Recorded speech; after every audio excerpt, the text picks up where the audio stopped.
16. Let's turn it around so we can see it. So you just start with an empty container. Yeah.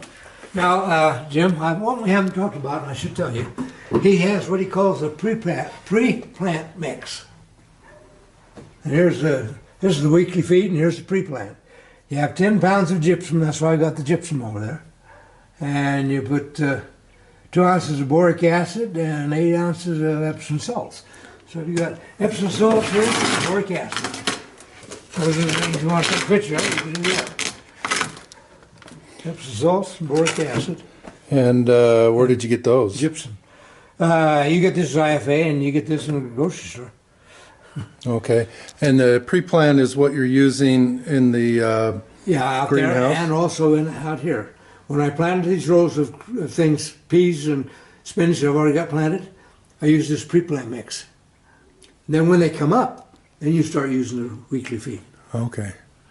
And the weekly feed is, what have you got in there? You got some borax, Epsom salts also. What's the package of micro? That's the one I was talking about.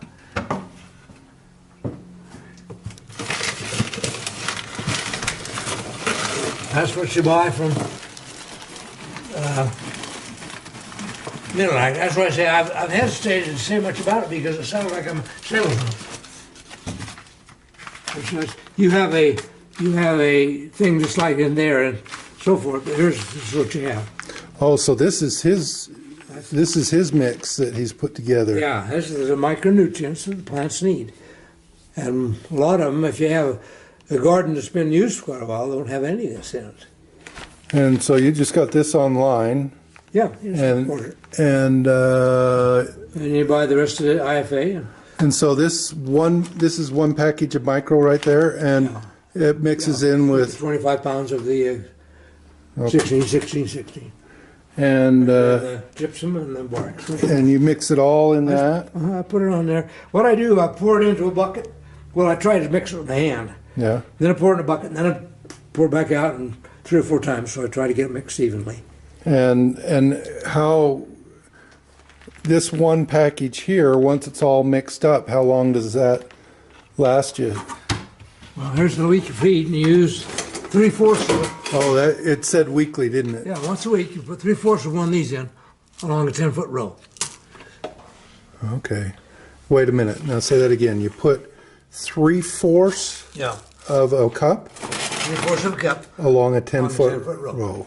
Okay. And on the big long rows, 30-foot rows, it's easy to tell because the pipe are 10 feet each. Okay. So you just use 3/4 of a cup along that section of pipe. Do you mix it in the soil at all before you start transplanting things?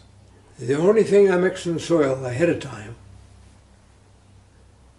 is that pre-plant. Put that in. But the pre-plant is out in the greenhouse. Also out here. Oh, okay. Yeah, out here. All right. Same thing. All right. And then once they start coming out, once it starts to grow, and you can see them, then you start the weekly feed. Okay. And this is gypsum. Okay. Gypsum. All righty. Well, let's go look at your garden. No, there's not anything to see yet. 30 gallon of water. And you mix with it a dilute solution. You put 10 ounces or 1 1/4 cup of weekly feed. You know, when I mix my feed, put a cup and 1/4 in that great big thing there. And then all you do is take this little sprinkler right here, fill it up, sprinkle it. And so what are you actually mixing into that? Your weekly feed. And what is that? Is that a... That's the 16 nutrients. Okay. Yeah. Okay. And so you actually use the nutrients in this, and it's just stored in the form of water, and then you use that water to... It dissolves in the water, and then you just use that to help the plants grow. Okay. But you do it on both sides. Just get your little roll like that. Plant your seed. The water comes down the center, goes out that way, and it dissolves all those micronutrients. And the 16, it just fertilizes beautifully. And so when you do the weekly fertilization, are you dropping it right on top of the... Right, as close as you can to the pipe. Oh, and so the pipe then it mixes in with the fertilization mixes in with the water. That's So correct. okay, I see what you're Yeah, doing. the water takes the fertilization to the grits.